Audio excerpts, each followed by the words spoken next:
Merci, bonjour à ceux que j'ai pas vus. Je suis très content d'être là. Tout ce qui a été présenté, discuté depuis ce matin, je trouve augure bien de beaucoup d'intérêt qu'il pourrait y avoir dans ce CES et des discussions qu'on peut avoir. Et puis ça m'a aussi fait plaisir parce que j'étais un peu inquiet sur le contenu de ma présentation. Je le suis toujours un petit peu, mais j'ai l'impression qu'il y a des choses qu'on a discutées qui recoupent des points de vue ou des idées que j'avais essayé de rassembler. Donc je suis à l'INRA, je suis écologue des paysages et je travaille dans une unité d'INAFOR dont l'intitulé est Dynamique et écologie des paysages agri-forestiers.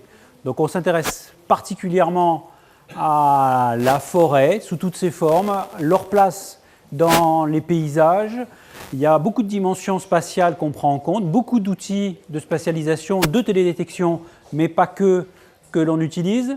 Et puis le choix donc, que j'ai fait de ma présentation, c'est de brosser quelque chose d'assez large. Vous allez voir, je prends un peu de hauteur sur un certain nombre de questions, me semble-t-il. Peut-être parfois pour ressortir des banalités ou des généralités, vous me le direz, vous m'en excuserez. Et puis parfois je plonge sur certains exemples qui me paraissent particulièrement illustratifs ou intéressants. Et j'ai essayé de brosser un peu l'ensemble des façons que l'on a dans notre laboratoire ou que j'ai eu dans mon activité de recherche pour aborder des questions liées au paysage, à la place des arbres, à la place des forêts au sens large dans les paysages. Voilà.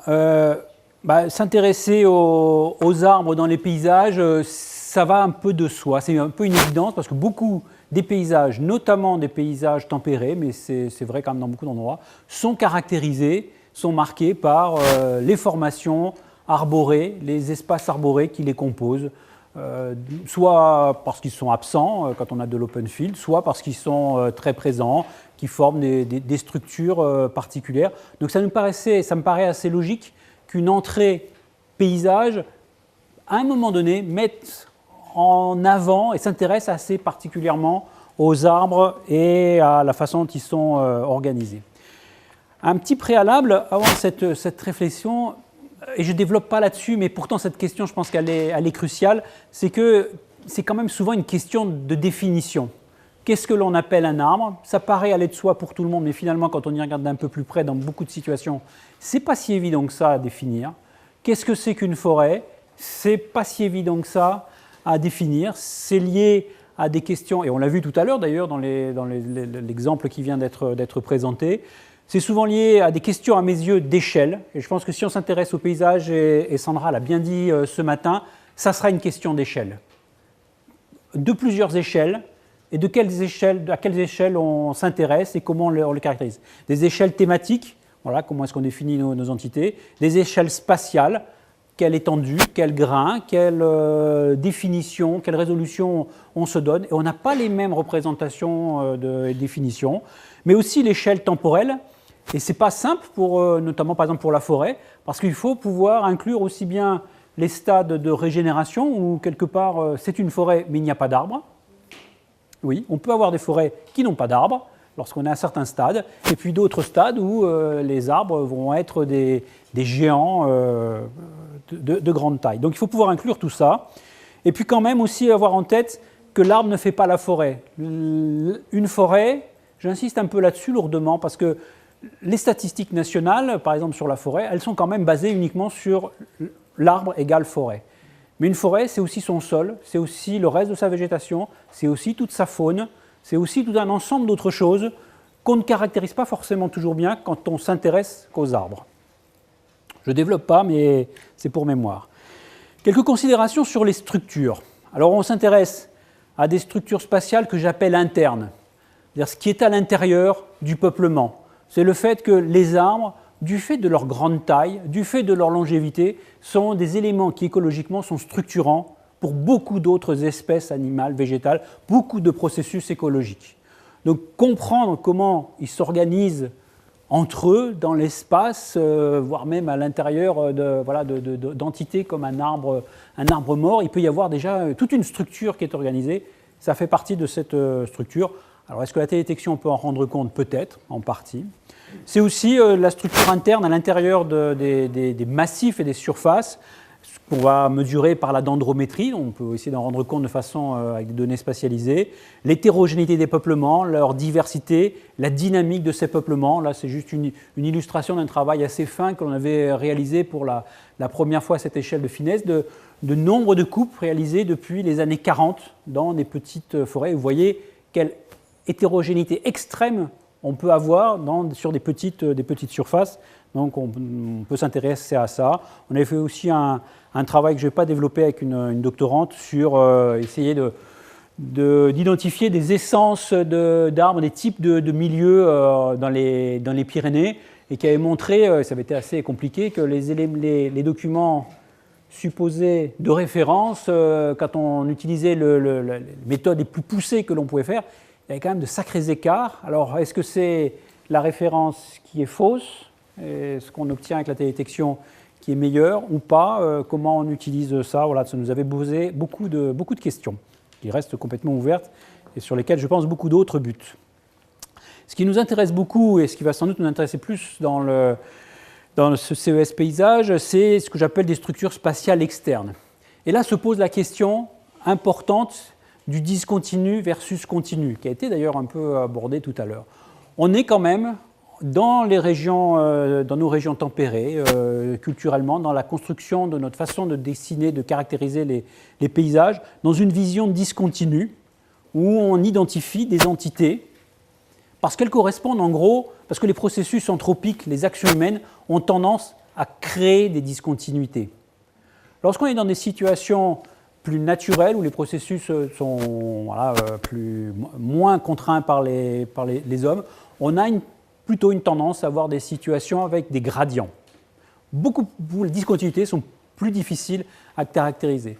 Moi, j'ai pu constater que c'était quand même dans les climats tempérés occidentaux qu'on a ces situations très discontinues, où la discrétisation peut être pertinente, et que c'était souvent beaucoup plus difficile lorsqu'on était dans une situation boréale ou dans certaines situations tropicales où les continuités sont plus importantes.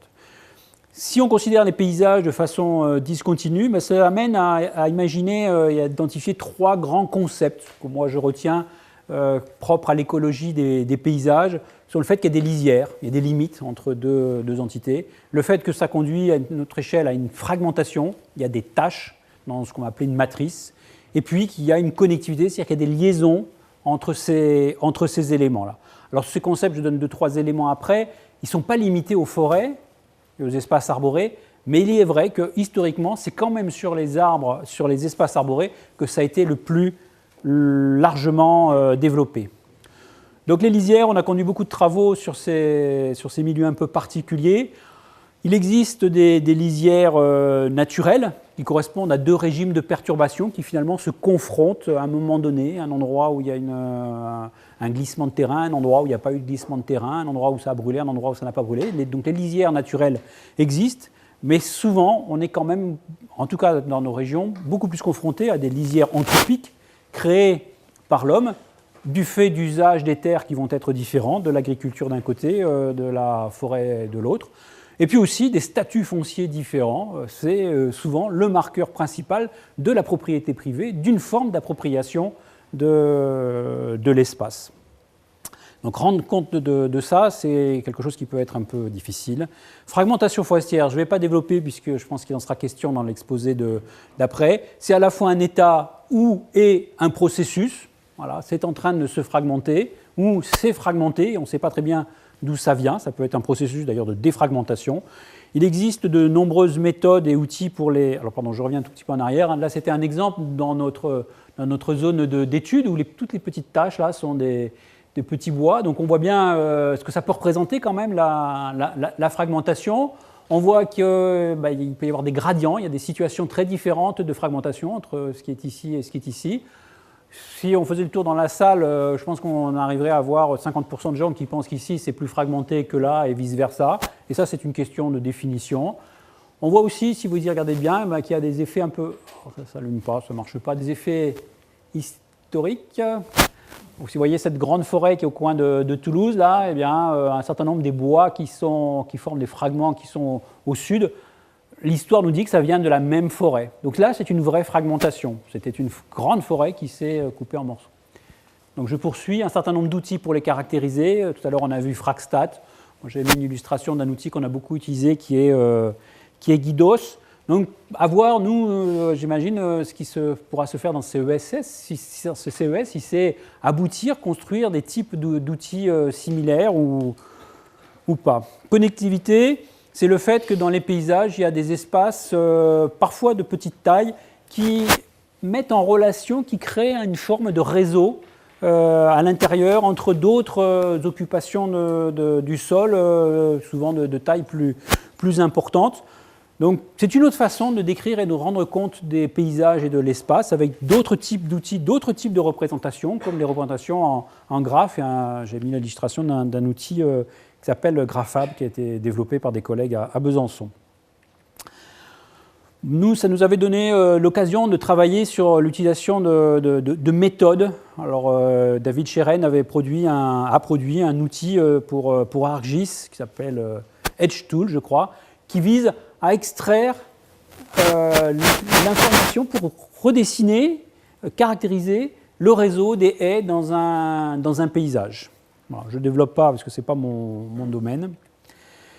Un petit point, alors je suis content de l'exposé précédent parce que j'avais prévu un petit point sur ce que j'appelle le biais de l'observateur. C'est le fait que nos cartes qu'on utilise, c'est un modèle de l'information spatiale mais vu par les humains, donc il y a un biais qui est pratique parce qu'il est compréhensible, donc on le lie à la gestion, mais qui est quand même entaché d'un a priori énorme sur la façon dont les espèces, les processus écologiques, ce dont on veut rendre compte, fonctionnent.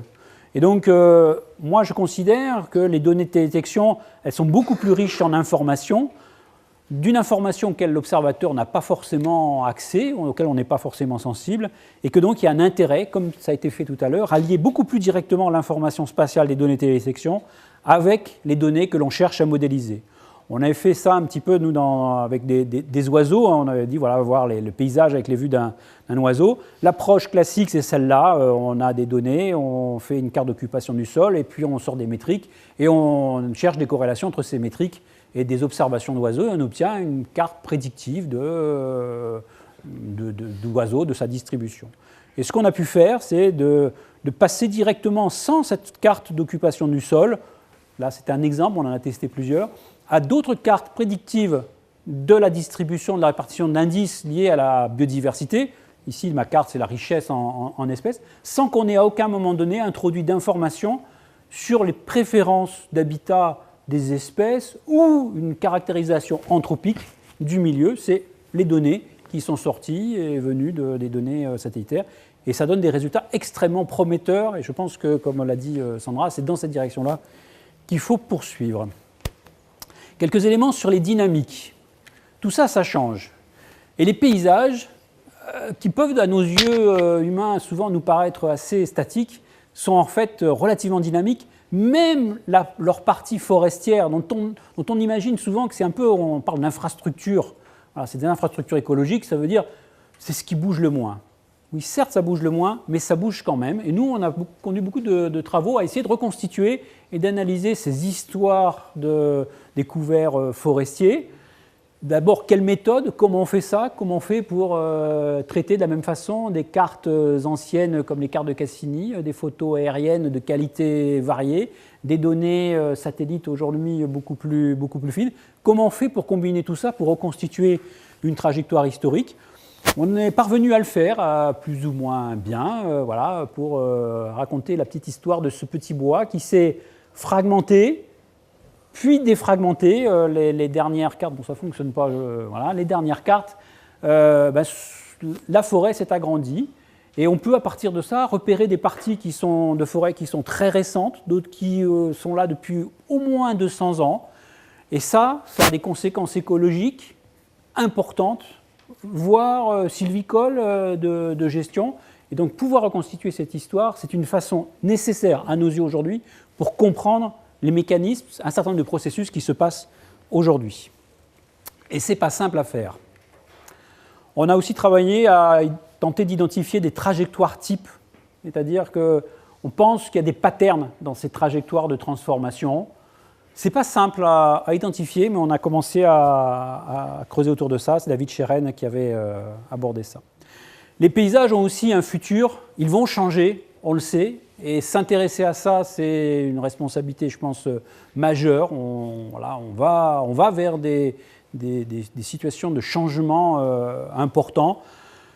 Donc il faut imaginer, construire et avoir des outils qui nous permettent de construire des scénarios sous la contrainte du changement climatique, dont on ne sait pas très bien ce que ça va faire finalement, en tout cas sur les forêts. Il y a beaucoup de débats et beaucoup de questions autour des vitesses relatives, le changement climatique, la capacité des espèces d'arbres, des essences d'arbres à y réagir, à migrer, à s'adapter, à évoluer.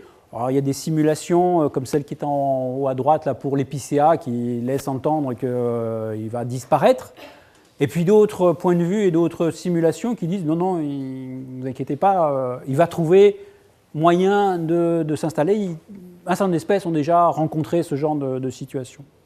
Et puis quand même des réflexions aussi à avoir, notamment dans une perspective sud, sur le fait quand même que le changement climatique c'est important, mais qu'aujourd'hui le principal facteur des dynamiques forestières, ça reste l'activité humaine, les changements d'occupation du sol, la compétition entre l'agriculture, la forêt et différents types d'usages, et que sans doute il faut s'intéresser à ça et qu'on ne peut pas complètement le passer sous silence.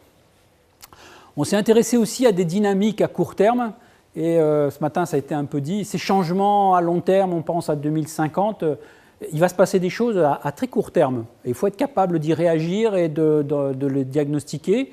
Donc on avait fait pas mal de travaux sur le suivi de stress sur les peuplements forestiers, d'état sanitaire, ce qui est à droite, comment on identifie à un moment donné, sur des séries chronologiques, où une forêt, un peuplement, a changé de statut sanitaire, est en phase de dépérissement. Comment on fait pour identifier ça et le séparer des dynamiques, je dirais, normales, de variation de son état hydrique, de son état de développement. Voilà, donc différents travaux qui portent là-dessus. Et grâce aux séries chronologiques de plus en plus abondantes, de plus longues, de plus en plus fines, c'est des choses qu'on peut faire, mais ça pose quand même des problèmes méthodologiques assez fins. D'autres travaux sur les risques d'incendie. D'autres travaux, sans doute aussi, qui seront à développer sur l'anticipation des effets de perturbations extrêmement rares, accidentelles, comme les tempêtes. Et là, je sais qu'il y a une très forte demande autour de ces questions-là de la part des forestiers qui je peux vous assurer, balisent beaucoup sur une future tempête, comme ça s'était passé il y a quelques dizaines d'années. Est-ce qu'ils sont prêts? Est-ce qu'on peut aujourd'hui concevoir, imaginer, aménager des paysages qui soient plus résilients, plus résistants à ces perturbations majeures qui peuvent se produire? Voilà une question. Donc c'est comprendre les paysages et peut-être proposer des aménagements paysagers qui soient plus résilients face à ces perturbations. Quelques éléments sur le fonctionnement. Alors ce n'est pas tout le fonctionnement écologique. Moi je m'intéresse, et nous on s'intéressait beaucoup essentiellement à la biodiversité, avec beaucoup de considérations sur le rôle de l'hétérogénéité spatiale sur la biodiversité, il en a été question. Alors je ne vais pas longuement le développer, ce n'est pas l'objet. En gros, les forêts, dans toutes les thématiques concernant la biodiversité, sont vues comme des réservoirs de biodiversité. Donc c'est un point quand même qui est important, même s'ils ne sont pas les seuls, c'est quand même le point de vue qui domine. Un point de vue qui domine aussi, c'est le fait qu'il y a un effet de taille. Plus les forêts sont grandes, a priori, plus elles sont riches en espèces les plus exigeantes. Donc tout un ensemble de la politique nationale, internationale sur la conservation de la biodiversité, c'est conservons le maximum de très grandes forêts. Voilà. Alors, je pense que ce n'est pas complètement faux et pas complètement inintéressant et pas complètement décalé, il y a de bonnes raisons. Et en même temps, on voit, et sans doute que nos réflexions nous amèneront sur ce terrain-là, qu'il y a un énorme débat actuellement au sein de notre petite communauté des écologues des paysages sur l'importance de la fragmentation, l'effet ou non de la fragmentation sur la biodiversité. Est-ce que la réduction de la biodiversité, elle est liée à la réduction de la surface totale des habitats disponibles, ou est-ce qu'elle est un effet de la fragmentation? Voilà. Donc, des questions, je ne vais pas les développer là, mais qui sont sans doute importantes. Et puis le fait que toutes les forêts n'ont pas la même valeur. On a des situations où sur la carte, les forêts sont peu fragmentées, elles sont de grande surface, sauf qu'on a pu convertir les 3/4 d'une forêt dite naturelle en une forêt de plantation. Oui, d'un point de vue paysager, d'un point de vue de ces paramètres-là, on a conservé l'entièreté du massif, mais c'est quand même pas tout à fait la même valeur, et on reboucle un petit peu sur mes questions d'hétérogénéité interne et de structure interne. La trame verte, je ne vais pas en parler beaucoup, d'un point de vue fonctionnel, c'est l'idée qu'il y a des interactions qui vont se faire à distance entre différents éléments, entre différentes tâches, du fait notamment de la circulation d'individus appartenant à différentes espèces animales ou végétales. L'idée, c'est de parvenir à rendre fonctionnel et avoir un réseau qui soit fonctionnel, c'est-à-dire que les espèces que l'on souhaite voir se déplacer puissent effectivement se déplacer dans la trame. Et ce n'est pas parce qu'on a une connexion physique que forcément les espèces se déplacent à l'intérieur. Donc passer de cette description, de cette caractérisation de la connectivité en termes spatiaux, physiques, de réseau, à une connectivité fonctionnelle, c'est une sacrée gageure dans l'avenir. Par ailleurs, une autre difficulté fonctionnelle, c'est qu'il faut pouvoir analyser ça en se disant que la fluidité, la vitesse de ces déplacements, ce n'est pas toujours ce que l'on recherche. C'est-à-dire qu'il faut favoriser un certain nombre de déplacements, mais parfois aussi en réduire un certain nombre. C'est-à-dire qu'on veut bien qu'une espèce se déplace à travers la trame pour aller se reproduire et faire un brassage génétique, mais on aimerait bien qu'elle ne se déplace pas trop vite pour ne pas disperser à toute vitesse une maladie dont elle serait porteuse. Donc il y a toute une difficulté là de compréhension et d'analyse de ces différents aspects. Et puis la deuxième dimension, c'est que ce qui est favorable au déplacement et qui fait la connexion pour les uns, elle peut être peut-être un obstacle pour les autres. Voilà la photo ici que j'aime bien, que j'ai trouvée sur Internet. Les routes nous sont un outil favorable à notre connectivité d'être humain en tant qu'animal aimant se déplacer. Mais pour les espèces animales et végétales qui vivent de part et d'autre, eh bien, c'est une autre paire de manches et ça devient une barrière. Et on a la même chose avec les haies. Une haie, elle va permettre à certains oiseaux de se déplacer, elle empêchera d'autres de circuler dans le paysage. Donc parvenir à analyser, comprendre, rendre compte de ce fonctionnement pour pouvoir mieux le piloter, c'est, je crois, une gageure assez forte et importante sur laquelle il y a beaucoup d'attentes. De nos expériences, j'ai retenu aussi l'importance de ce que j'appelle, excusez cette terminologie absolument pas scientifique, des petits objets. C'est le fait qu'on constate, on en a parlé un tout petit peu ce matin, qu'il y a un certain nombre d'occupations du sol, un certain nombre d'éléments qui sont de faible taille ou qui vont être transitoires, voilà, pas très faciles à voir, et qui pourtant vont jouer des rôles fonctionnels cruciaux. Ça peut être les haies. Voilà, à certaines échelles, on ne les voit pas, et pourtant, pour beaucoup d'espèces, beaucoup de processus écologiques, elles sont déterminantes. Ça peut être les lisières qu'on a beaucoup étudiées, ça peut être les arbres morts, ça peut être tout à l'heure sur ma photo, là, le pont. C'est pas grand-chose, hein, c'est quelques centaines de mètres carrés, mais pour beaucoup d'espèces, si ça se trouve, c'est déterminant pour leur évolution génétique pour les 20-30 prochaines années. Donc il y a vraiment une difficulté à pouvoir les identifier, les cartographier, les caractériser, les suivre, avec des outils de télédétection qui sont quand même beaucoup plus adaptés à rendre compte d'entités surfaciques plus grandes, plus compactes, de plus grande amplitude. Nous, la seule solution qu'on a trouvée jusqu'à maintenant, c'est de combiner différentes sources d'informations. La télédétection spatiale, des photos aériennes, du terrain, associé du diachronique pour avoir du suivi, parce que si un objet a été présent à un moment donné, on peut imaginer qu'il sera encore présent les années suivantes. Mais ça reste, à mes yeux, une difficulté importante qui se double du fait que ça accroît la problématique des incertitudes spatiales et des multiples formes d'incertitudes. Lorsqu'on a des petits objets, l'incertitude de localisation, forcément, elle est un peu plus compliquée et elle va nous poser beaucoup plus de problèmes. Et puis si on a une incertitude de localisation, ça veut dire que quand on veut faire un suivi et qu'on veut superposer plusieurs des années d'informations, ça complique encore plus le problème parce qu'on n'est pas sûr que les changements que l'on observe sont des vrais changements ou juste des changements liés à l'erreur, à l'incertitude de localisation. Donc vraiment, cette question d'incertitude me semble être cruciale. Quelques points sur la gestion. Les espaces arborés, on les étudie, nous, dans notre laboratoire et à l'INRA aussi, parce qu'on considère que ce sont des atouts pour l'agroécologie. Et donc, il y a un intérêt à les gérer, pas uniquement, en tout cas dans les paysages, pas uniquement pour leurs propriétés, leurs caractéristiques forestières ou sylvicoles, mais aussi parce qu'elles servent à plein d'autres acteurs et elles rendent un certain nombre de services écosystémiques. Alors, un des exemples qu'on avait beaucoup développé, c'est le suivi de ces petits insectes que sont les carabes. On les a piégés sur des transectes qui rentraient de l'intérieur du bois dans le champ.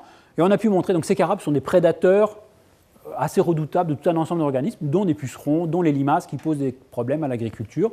Et on avait pu montrer que ceux qui sont en forêt, des carabes forestiers, oui, ils vont aussi dans les parcelles agricoles. Et donc on peut penser qu'ils rendent des services à l'agriculteur en consommant un certain nombre de ravageurs. Et donc on essaie de comprendre maintenant comment ça fonctionne, de le caractériser, de le cartographier, d'identifier des endroits où ça pourrait être plus pertinent de le développer ou de le favoriser que d'autres.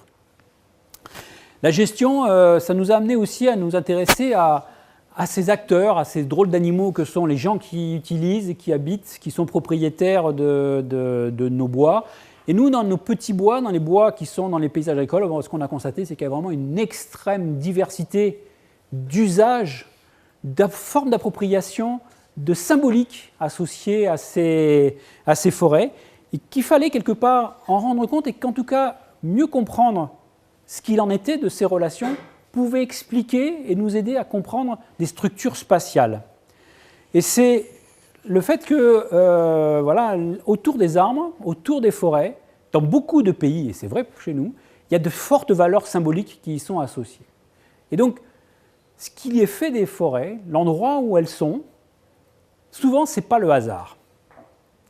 Et nous, on a montré, par exemple, que nos paysages étaient en partie le résultat de valeurs culturelles, symboliques, auxquelles moi, en tant qu'écologue, je n'avais pas bien compris de quoi il s'agissait. C'est en travaillant avec des ethnologues qui m'ont révélé ça.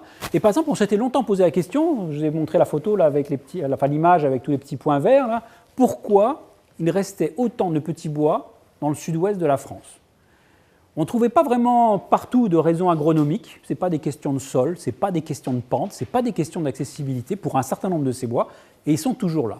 Et ce que nous a révélé l'ethnologue, c'est que c'est une affaire qui remonte à D'Artagnan. D'Artagnan, vous savez, le cadet de Gascogne, le deuxième fils, il ne pouvait pas rester sur l'exploitation agricole, parce que l'exploitation agricole dans cette région, culturellement, elle doit être transmise à un héritier unique qui doit la maintenir de façon uniforme, sans l'entamer, sans la couper, sans modifier ses contours et son contenu. Et ça, c'était D'Artagnan, ça continue à fonctionner. Et une autre contrainte socio-culturelle de ce système social, c'est que chacun devait avoir autour de sa maison, la maison est là, le bâtiment, c'est un système social qu'on appelle la maison, l'ensemble des ressources dont la maison pouvait avoir besoin. Des prairies, des cultures, un accès à la rivière, un bois, et dans ce bois, toutes sortes d'usages dont il pouvait avoir besoin, du bois d'œuvre, du bois de chauffage, du bois des champignons. Et chacun devait avoir ça autour de sa maison. Et quand vous avez ça, vous comprenez ça, et vous comprenez pourquoi ce petit bois, agronomiquement parlant, il est de la même nature que cette parcelle-ci, donc il pourrait très bien être défricher et cultiver, et ça serait beaucoup plus rentable pour l'agriculteur, mais culturellement parlant, garde ça parce que c'est son lien traditionnel à un système particulier. Donc quelque part, comprendre cette relation entre les humains et leur territoire, c'est une façon de réanalyser, de comprendre aussi les structures spatiales dont on peut rendre compte avec des données de télédétection. Une diapo de conclusion qui enfonce un peu des portes ouvertes et balance quelques généralités. Voilà, caractériser ces espaces arborés, c'est pas simple. Ça peut paraître simple, mais c'est loin d'être simple à mon avis, parce qu'il y a de multiples points de vue. Ils sont très dynamiques, voilà, je ne vais pas développer, et ils sont aussi objets de gestion, notamment en raison des multiples rôles écologiques et notamment pour la biodiversité, et ils ont aussi des fonctions sociales. Voilà, je vous remercie pour votre attention.